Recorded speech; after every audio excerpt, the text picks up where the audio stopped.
दोस्तों नमस्ते, जय माता दी। मैं अपने चैनल सोनम आदि लोकगीत नया आदि लोकगीत दोनों पे आप लोग को स्वागत करती हूँ। छोटा सा बहुत प्यारा उठान गीत लेके आई हूँ, आप लोग सुनिएगा, वॉच करिएगा, कमेंट बॉक्स में जरूर बताइएगा कि कैसा लगा। तो चलिए मैं सुनाती हूँ, आप लोग सुनिए।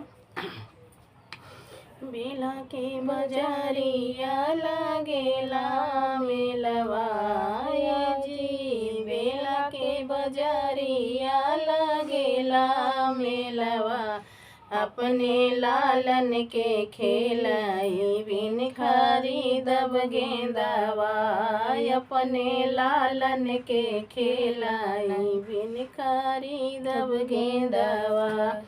सासु जो आई है देवता मनन को, सासु जो आई है देवता मनन को, ओनहु के चुनरी खरीदब मेलवाया जी, ओनहु के चुनरी खरीदब मेलवा, अपने लालन के खेलाई बिन खरीदब गेंदवा, अपने लालन के खेलाई बिन खरीदब गेंदवा।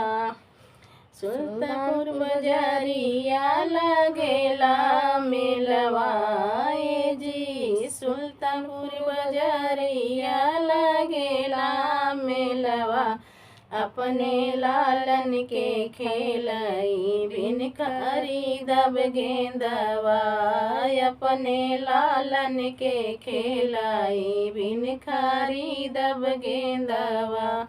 जेठनी जो आई हाई पीपली पीसन को, जेठनी जो आई हाई पीपली पीसन को, ओनहु के झुमका खरीदब मेलवाए जी, ओनहु के झुमका खरीदब मेलवा, अपने लालन के खेलाई बिन खरीदब गेंदवा, अपने लालन के खेलाई बिन खरीदब गेंदवा।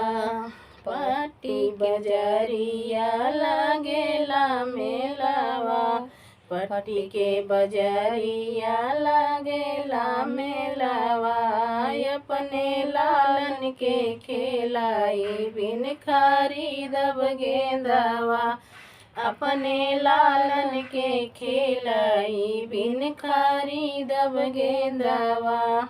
ननदी जो आई हाई काजला लगन को, ननदी जो आई हाई काजला लगन को, ओनहु के कंगना खरीदब मेलवाए जी, ओनहु के कंगना खरीदब मेलवा, अपने लालन के खेलाई बिन खरीदब गेंदवा, अपने लालन के खेलाई बिन खरीदब गेंदवा।